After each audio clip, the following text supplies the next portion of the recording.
Hello everyone, how you doing? Good to see you all, those I can see. Hope you're enjoying the event today. It's a good event, really good event. We've had some free so far, this is the fourth one. We have one more in Amsterdam on Thursday, so hopefully we'll have some more of these across the year as well. So thanks for coming to this talk instead of the ITDM talk. Are you all developers? Is that why you're here? Who's not a developer?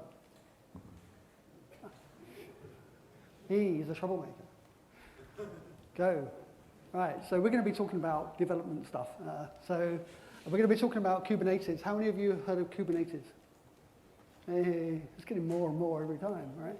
So this may be the last time we kind of give an introduction or overview talk of Kubernetes before we start moving on to the really heavy stuff and how you can be successful using Kubernetes. This talk is called Desired State, and it's about containing your chaos. And you all have chaos. If you've been working with Docker for any length of time, you know that you have to manage these containers. It's easy to get them up and running, but somehow you have to manage them. And that's where Kubernetes comes in. How many of you saw the announcement yesterday of the Open Container Project? Yay, cool. So that's why this is exciting, right? So why? Why do I care? Why do we care about containers and Kubernetes and orchestrators and schedulers? Well, I can tell you one of the reasons why, and again, this is kind of personal. So each one of us, when we decided to put this talk together, we thought we would talk about why we feel this is important, why we care about it at a very personal level. I've been doing computing for quite some time, probably since 1989, seriously, as part of my day job. And obviously, we're playing with computers a long time before that, with BBC Micros and Acorn Electrons, those kind of things. Computers come a long way, but we keep lurching from one thing to another, from one next movement to another. SOA, those kind of things. How many of you remember SOA? We have microservices these days, which kind of look similar to SOA. But now we're looking at something that's going to be a kind of a real big shift in the way we think about computing. And this is something we've been doing at Google for some time. We've found the need to do things at a massive scale. And traditional ways of looking at computing just didn't work any longer.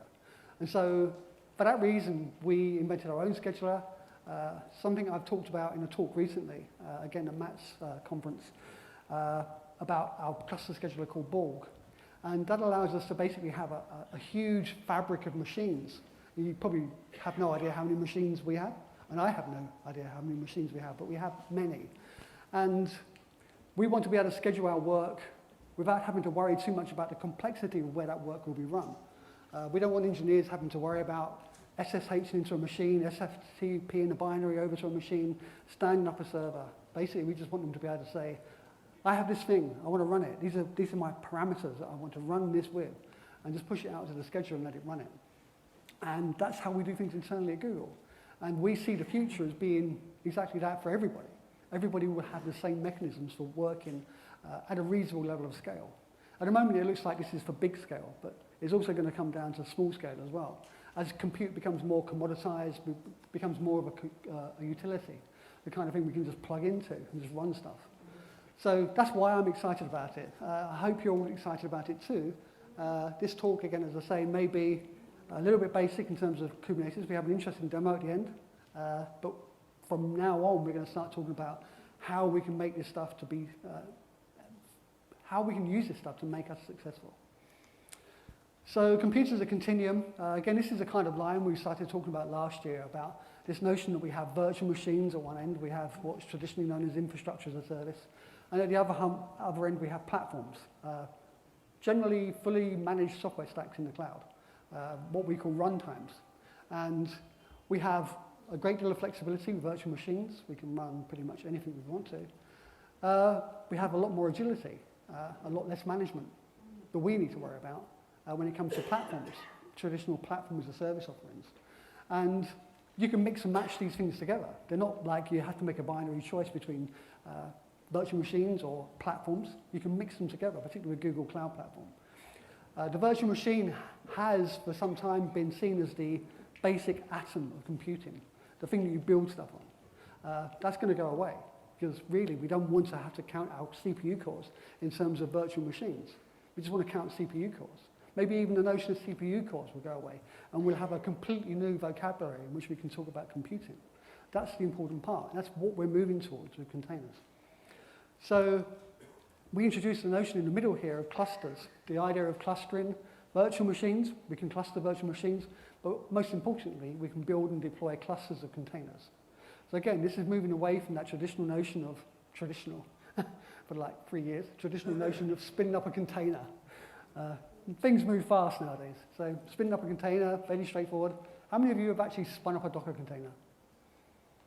Again, that's much more than when I gave this talk, say, a year ago, or gave this type of talk a year ago. So we're going to move into a world where everything's going to be declarative, everything's going to be dynamic, and you won't necessarily care where things run. All you'll care about is that they do run, and they run to the parameters that you need.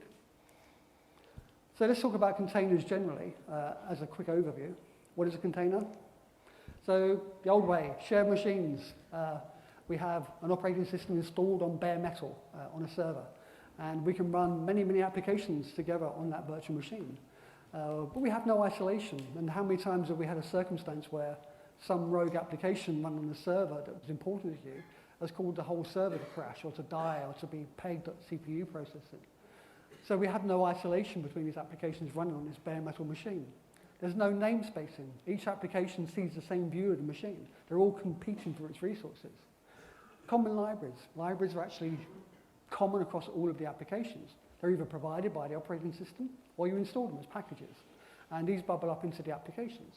And it's quite possible that dependencies that you have with one library may break dependencies that you have with one app, may break dependencies you have with another. This generally leads to high coupling between the actual running applications and the operating system. So of course we move to this model where we have an idealized piece of hardware called a hypervisor that sits on top of your bare metal. And now you can run virtual machines on top of it. And so these virtual machines allowed us to have some level of isolation. We could create a virtual machine for all of our important applications and run each one of them in its own virtual machine.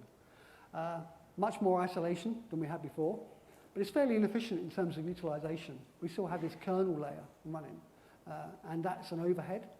You know how long it takes to spin up a virtual machine. So we want to get away from that, where we have to have kernels provided specifically for each of our applications. And again, the application is still tightly coupled to the guest operating system. The whole thing is generally hard to manage. So the new way is containers, which kind of gives us the best of both worlds, the best of that bare metal stuff that we had before, and also virtual machines. So I've got an example coming up. So basically, in this case, we have one kernel shared across multiple applications running in containers. They have their own dependencies. They are very similar to static binaries. So in the days before we had dynamically linked libraries and dynamically linked binaries, we built everything into the binary itself. So all the libraries would be compiled and stuffed into the binary. It would be a large binary. And we still do that today in Google to maintain the dependency state. But we can pretty much move that executable anywhere where it can be run, any architecture or any platform that supports that architecture. So they're similar to static binaries. It doesn't go very well if you try to push that kind of analogy very far. But basically, they have all of their dependencies and their environment contained within them. So here we have a concrete Docker example. This is going to go back into the demo that we're going to have later. Here we have 3 containers. So it's plain spot the container. So we have, does this work on this? No, it eats my, oh no, it does work. So we have one container here, one container here, one container here.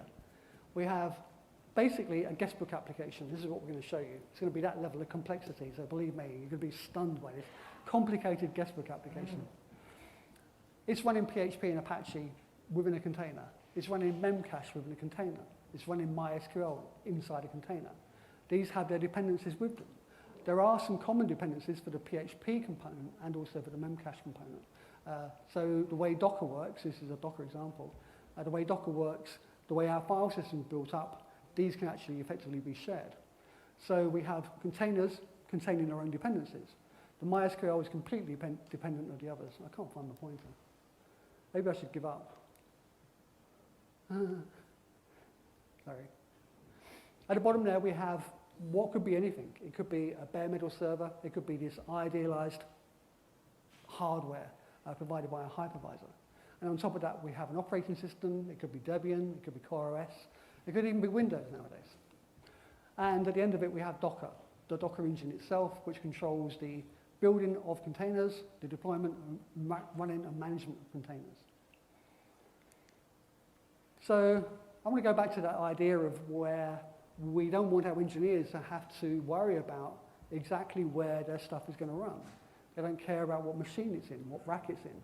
They probably care about what data center it is in. We have clusters within data centers, and clusters are divided up into cells. They probably care about that, and they can define that. But basically, they want to be able to declare, this is my binary, I have this kind of requirements in terms of resources. I want X amount of CPU, X amount of memory, X amount of disk. I want 10 instances of this job running anywhere at any given time. Maybe I want 10,000.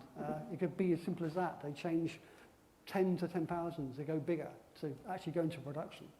They'll probably have priorities as well assigned to their tasks and their jobs.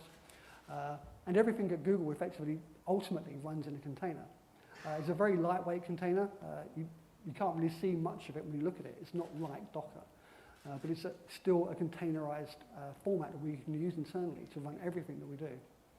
And that includes things like Gmail, web search, maps, Google File System, Colossus running containers. And how many of you use Google Compute Engine? Okay, so the virtual machines from Google Compute Engine are containers. They are scheduled jobs. They are tasks that the scheduler runs for us. And I deliberately skipped MapReduce and Batch because the others are high priority tasks. They have a very high priority. We need them to be run all the time. We don't want Gmail being preempted by some batch job or by some test job that an engineer is running. So they run at a high priority. We also have space in our utilization graph because engineers say, I need this much resource. We work out a reservation for how much resource it's likely to need. And the gap in between is used by low priority jobs, non-production jobs such as MapReduce and batch tasks. So we can be extremely efficient in terms of resource utilization. And that's good for us, and it can be good for you as well. Because ultimately, we want to get in a situation where we are using all of our resources efficiently. So why containers? Shush. Why containers? So the first is performance. If you've worked with containers for any given length of time, you'll know that there can be a bit of overhead initially to get started when you create the images or when you pull down dependency images. But generally, once that's done and you have everything cached, it's very quick to spin up containers. You can spin them up very quickly, tear them down very quickly. They become almost ephemeral. You don't care really about the identity of one container. You spin it up and take it away, spin it up and take it away. And that's one of the core principles of Kubernetes. Repeatability. So because they have all of their dependencies loaded into them, you can guarantee pretty much that wherever you run a particular container, regardless of where you run it, it will always run the same. So that repeatability is extremely important. The next one is quality of service. And this comes back to that prioritization. Again, we want our tasks, the Gmail tasks, the web search tasks, to run at a very high priority. We want to be able to isolate them from anything else, anything any other application can do. So again, that situation going back to servers when we had them in the old days where we'd have one application running, another one would be running as well and would consume all of the resources and take down our important application. We don't want that to happen. There has to be ability to specify a quality of service. And containers ultimately will give us that. Today they give us resource isolation, but I've got no water. Yeah, I have no water, which if anybody's ever heard me speak before will know that may be a problem. My mouth dries out very quickly. So quality of service is extremely important. Also the ability to do accounting. So we know how these things run, we can schedule them, we can also contain them in terms of resources. So we can be very accurate in determining how much resources they've used over time.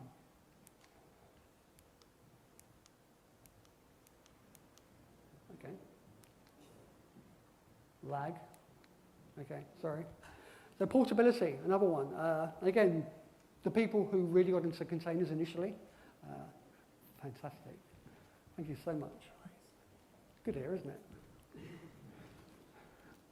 Portability. Anybody who's used containers or read about containers or really kind of got into containers know that this great story that containers have of the ability to have portable runtimes, the ability to move from dev to test to prod without having to worry about the changes in the environment in which it's running. You can also run this stuff anywhere. You can move it. You can run it on bare metal today. Anything that supports Docker. Run it in the cloud. Run it on your laptop. Run it on set-top boxes. Everything. You'll be able to run these containers anywhere where Docker can run or where a container runtime can run. And that could be something else in the future. And again, it goes back to that Open Containers project where Docker and CoreOS had a kind of falling out last year where CoreOS felt that Docker were kind of monopolizing the whole thing, that they were doing too much, and decided to come up with their own container format. And now they're working together in order to define a standard, along with people like Google, Microsoft, and Amazon, all of the big players in cloud, which is great, which means we have even more portability, because we will have a standardized container format. I actually said what would happen is that in 2015, we would fragment big time into many different container formats, and ultimately we would see sense and come back together. This has happened way quicker than I expected. This is really important for the industry. Anybody who's used web browsers, HTML5, all of that kind of fragmentation know how difficult that can be. So it looks good. OCP is going to be great for us. So ultimately, containers are a fundamentally different way of managing our applications. And one of the reasons for this is this late binding, this ability, late binding versus early binding. So the early binding will give us the ability to say, I'm going to time my dependencies very, very early on in the development cycle when I actually create the image, instead of actually relying on something else to late bind in those dependencies at runtime. So let's talk about Kubernetes. And again, many of you, probably about half of you, have heard of Kubernetes. As I say, this is an extremely complicated application, guestbook application, really high level out there. And basically we have PHP, lots of PHP. We have a MySQL database, and we have Memcache. As I say, really complicated, right? You probably all built something like this at some time in the past, apart from the back-end developers. So, challenges for this architecture. What machines should each process run on? Do we have a dedicated machine for MySQL? Do we have dedicated front-end servers running in the DMZ? How does the PHP code find its cache process? How do we keep all of these processes from running all of the time? What happens if one of the machines gets into trouble and won't boot or won't start or crashes? How do we know the processes are healthy when they're running? How do we scale as the load changes? And how do we run this ultimately in a different environment? Maybe in QA or in dev or basically on our production servers. So Kubernetes, you all know what it means. I used to ask this question about who knew what Kubernetes means. Apparently, this is what we were all told, it means helmsman. But it's also the root of the word governor, which I kind of like. I like that kind of notion of a governor, something that is in charge of things and looking after things. Something like Arnold Schwarzenegger, for example. Okay, maybe not. So Kubernetes is a cluster scheduler. Cluster scheduling isn't its core function. It needs clusters to run on, but cluster scheduling options can be provided by another service, such as Mesos, or Flannel, or Fleet, sorry, not Flannel. Kubernetes runs Docker containers and other containers ultimately, including Rocket. So CoreOS have recently run Rocket containers on on Kubernetes. It supports many different cloud environments, including bare metal environments. It's inspired, informed by all those things that we've been doing at Google, the ball scheduler. And it's open source, and it's written in Go. How many of you develop in Go? Sorry, I just like doing these tests. Matt puts his hand up for everything. And ultimately, the principle, the core ethos behind all this is that we want to be able to manage applications and not have to worry about machines. We care about running the applications, not where the applications are actually running. Sorry, I'm having a lag again. So this also comes back to the notion of desired state, something we can declare. And this, again, our engineers create a configuration file. This is the binary. These are the resources that are required. This is how many I need. This is the priority. This is the desired state of the system. And what we want to be able to do is define what the desired state of the system is declaratively, and then pass that on to the scheduler, orchestrator. I kind of have this problem with orchestrator versus scheduler, but we officially called it an orchestrator, and have it maintain our desired state for us. So we have some high-level concepts within Kubernetes, and again, Kubernetes is still going through some work. 1.0 is coming up, 21st of July. We have some concepts that are difficult to map in your head, things like pods, which we'll talk about shortly, replication controllers, which are the things that actually control that desired state, services, which allow you to expose your containers, your running containers, as applications, and labels, which is a way of grouping things within Kubernetes. So a pod itself, how many of you are happy with the concept of a pod? Okay, so pods, again, I think this is probably what most people struggle to get their heads around with when it comes to Kubernetes. Consider the idea that many times you run one application, you'll run another application alongside it, and the two will work together to provide some service for you. Microservices, for example, but in this case, a little bit more tightly coupled, a little bit more live and die together. In this case, the example is a web server, something like Apache, and a CMS site generator. So somebody's generating content being pushed out by the site generator into a shared volume, which is being consumed by the web server and served to customers. Makes sense for those things to live together. If the Apache web server goes around, there's nothing to serve the content being generated by the site generator. And if the site generator goes away, then the web server content may be stale. So it makes sense to have them linked together at the hip, effectively. So when we bring one up, we bring the other up. And that's what the definition of a pod is. Now, a pod could be one container. It doesn't have to be 2, 3, 4, X number of containers. It could be one. And often that will be the case. It will have one container. But there's always going to be a pod. And the pod is basically the basic atom of scheduling within Kubernetes. So whenever we want to create a new container, we'll create a pod. And again, that may have one container or many. And they have a shared IP address. They share the notion of local host between them. And they are completely ephemeral. These, I really hate the analogy, but I keep falling into it. It's cattle versus pets. We have lots of these things. They can be replaced easily, like cattle. No, I don't like that. I'm a vegetarian. I need to find that. If anybody can come up with a better analogy than cattle versus pets, please let me know. HR people versus staff. HR people versus staff. That's a good one. We should talk about this more. Okay, right. So that's a good one. So that's the example, web server. Replication controller is very, very simple. A replication controller is there to maintain our desired state. It looks at the current state, looks at what the state is expected to be, and makes sure that the state is what it should be. It's similar to a process supervisor. Example, so we have 4 nodes in a cluster. So these green boxes are nodes. Each of them are running pods. And this one down here, node 2 is running, I can't point this point, so I'm going to give up. Node 2 is running 2 pods. It could be 1 or more containers within each pod. Node 4 is running 2 pods. There's 6 pods in total. Our desired state is to have 6 of these pods running. These pods are all the same. So with one replication controller manages the state of one pod, one type of pod. So these are all the same. We wanted 6, we have 6. And then something disastrous happens. Somebody pours boiling water on top of the rack or something like that. The top of rack switch goes out. Lightning hits it. Somebody pulls the plug out. Somebody's vacuuming in the data center and pulls the plug out the rack.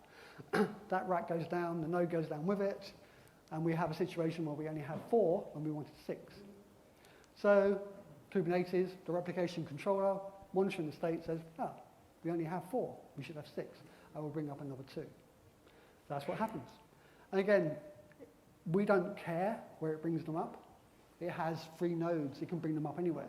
They could all be run on a single node, although that's not really good for us. From scheduling, that's not a good idea because that means that's a single point of failure. So it turns out it was the plug got pulled out of the rack and or the network cable, not the plug, because that would change our state. Somebody plugs the network cable back in, node comes up, hey, I've got 2 containers, 2 pods, and now we have 8 pods. And so Kubernetes will say, okay, we only need 6. I'm going to take 2 of these away. And again, we don't know where it's going to take them away. It's down to it, the scheduler, the orchestrator, to decide. Then we have a service, and a service is effectively the way of discovering running containers as applications. And this either works internally within Kubernetes itself, so we have pods talking to services, or we have external consumers talking to an application that's running in Kubernetes. And a service effectively aggregates a bunch of pods that are identical, and it uses a selector to do that on a label, which we'll look at shortly.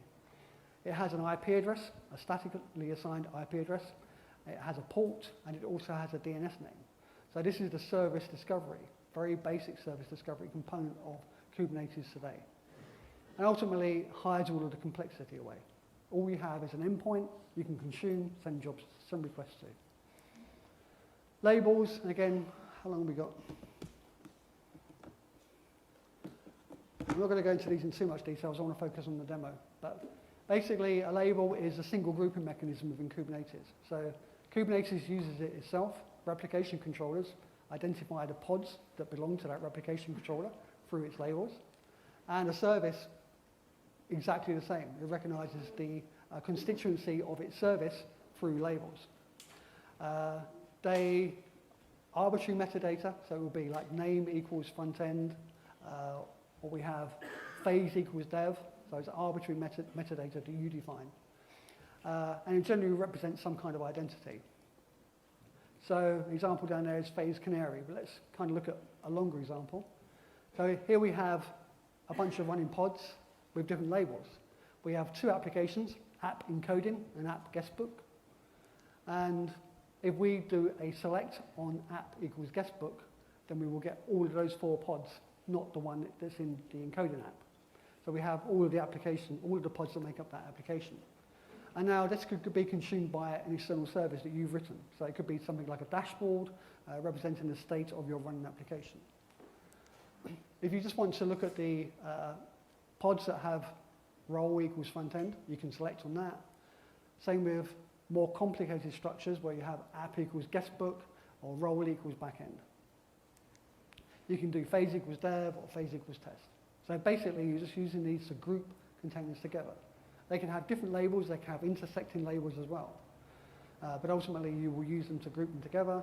Replication controllers use them, services use them, and you can write your own applications to use them as well. So ultimately, when we map our application, our original application to Kubernetes, we see this. We see our PHP instances, now in this case containers. And this is the symbol here for a container. Symbols are a little bit weird, to be honest.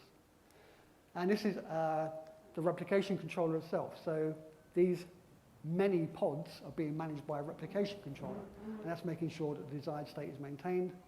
MySQL, we have a single pod. Memcache, we have multiple pods potentially managed by a replication controller. And also Google Container Engine. I'm not sure if any of you, if it was mentioned in the keynote. I wasn't there, I've been too busy. If it was mentioned in the keynote that Container Engine, which is a hosted version of Kubernetes. Basically, when this is GA, it will have an SLA, and it will have support. So if you want to have Kubernetes in a production environment, and you want SLAs and support, you would use something like Google Container Engine. So other companies, such as CoreOS, are producing their own managed services that you can get support for. So that's currently in beta. That was announced yesterday, I think by mistake. So let's look at a demo. And the demo gods are never kind to me. And it's probably because I'm no good at setting them up. So let's see what happens. First thing we need to do is make sure we have a screen that's usable.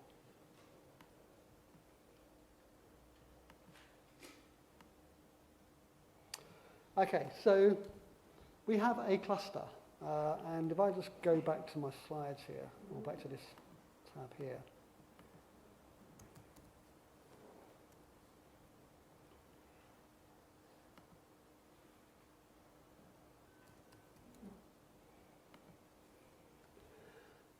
We look at my developers console. This is the management environment for Google Cloud Platform. I'll make it a little bit bigger. And down here we have Container Engine, we have container clusters. So I created a cluster earlier, and it's called GCP Next for some reason. It has 3 nodes, it has 6 cores, 22.5 gigabytes of RAM, and it's running in one of our zones in the US. We also have this thing called container registry, which I'm going to mention a little bit, but container registry is basically a private repository for storing Docker images, and ultimately for storing any kind of images if we can agree on the standard, which would be good. So that's what container registry is, and we have a cluster. We've also spun up some stuff in advance. We have some pods, we have no controllers, and we have 3 services. We have a memcached pod, we have a MySQL pod. These are not managed by a replication controller. We only want one of them. We only want one MySQL instance in this case. It's a bit more harder to do the kind of desired state thing with something like MySQL. Easier with something like Redis, where you can have a pool of workers, but much harder to do with MySQL. You could probably do the same with memcache as well.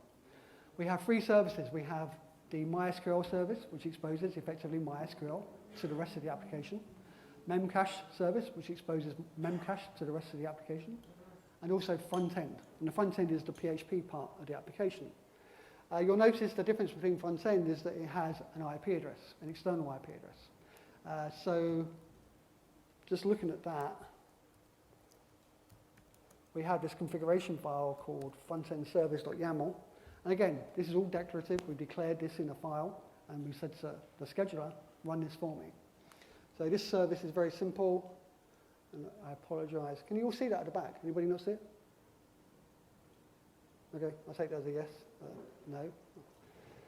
And at the end there, we have create external load balancer true, and that will give us this external IP address that could be consumed by clients. And that will be dependent on the service provider, in this case Google Container Engine, that you're using to run Kubernetes. So this is exposed as a forwarding rule within Google Compute Engine. So we have these pods, we have these services, we have no front-end processors currently. So the first thing we're going to do is run a replication controller, and that is defined like this. We have various metadata, we have tags and such like, and we also have a specification for containers. In this case, we're saying this is the containers we want you to create, this is the image, the Docker image we want you to use to create them. And also you want to map port 80 and expose that externally. I just want to go back to that. And also you see replicas 2, we're saying we want 2 of these pods. So what we're going to do now is use the kubectl command, or kubectl. I always learned this as ctl in Sun. I still call it ctl. Maybe it doesn't make sense. kubectl. And we will pass in that configuration file. Again, we're just saying to the scheduler, this is my configuration, please make this happen. So we run that.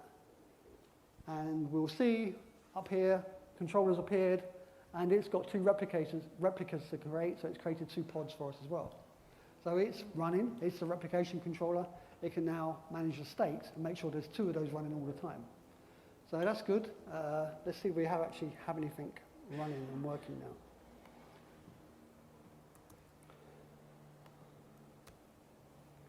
So we take that, we're going to run index.html, and that's our guest book. And of course, we're probably going to have you all adding your own messages, but please, if you do add your own messages, please keep them clean. So, guest book, a very simple guest book. It's wired up to MySQL. The messages we can see were stored in MySQL. We actually have a disk that's separate from the actual MySQL container, but whenever we take the container away, the disk persists. Whenever we bring the container back up again, it will mount that disk and expose that data to us, to our running application.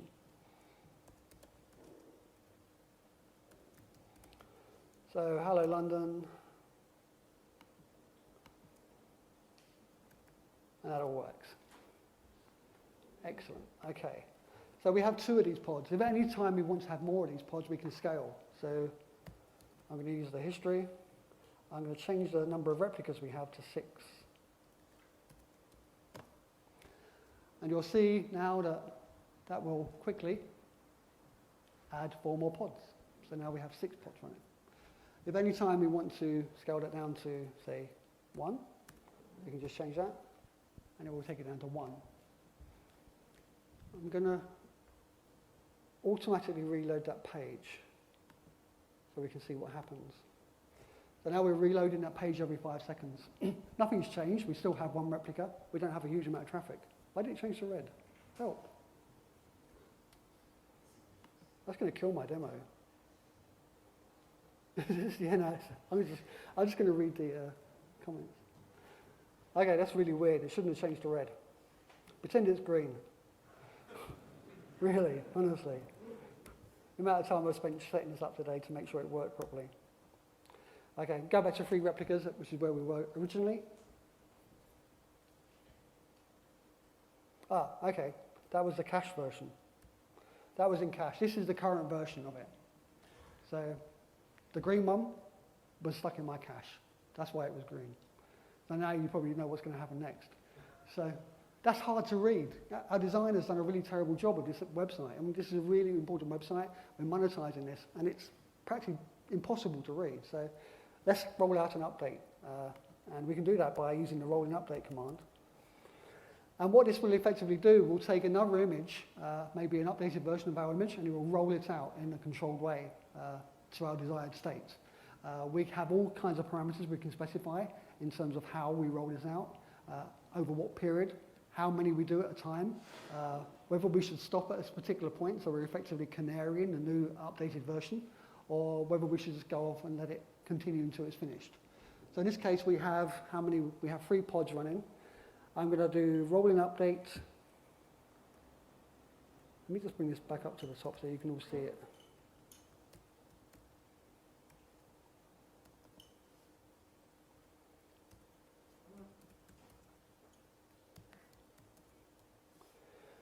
So we're going to update the front-end controller, we're going to update every 2 seconds, and we're going to create a new image, which is going to be called V1.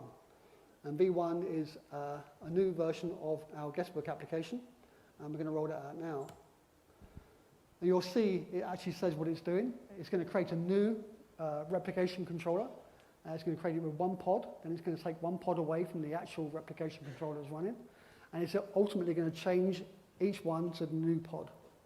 And ultimately, we'll end up with 3 pods running on our new replication controller, which will then be renamed to the original name of the old replication controller, which was deleted. And that's what's happening now.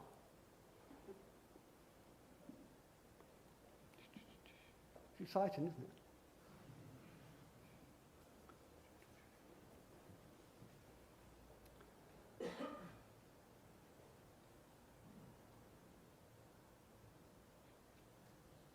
And ultimately, we end up with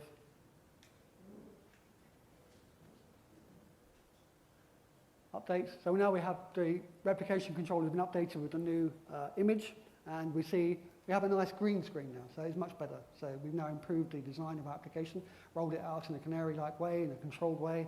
If that went completely wrong, and it does, because Brian, my colleague, made a mistake in New York, and he actually put the wrong name for the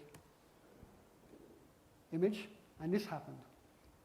So again, the same update process happened, but ultimately, that image doesn't exist, and it's going to break. And that's not a good thing, but that may happen in real life, in production. You may roll out your changes, the application breaks, and immediately you want to be able to roll them back. So you can just do another rolling out update back to the original version, and you'll be back up and running again. So this should fail ultimately.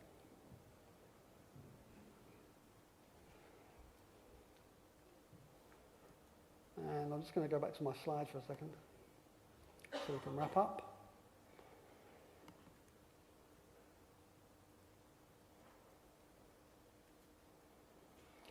So now we've broken it. So now we've deployed our new update. It's gone wrong, it's broken, everybody's complaining. We're having phone calls, our support channel is broken now. There's all these people phoning up, so we can roll back to V1. And ultimately, we'll come back to that in a second. You know it's going to work, right? So, and ultimately, Google Container Engine, productized version of Kubernetes, is available from cloud.google.com/container engine.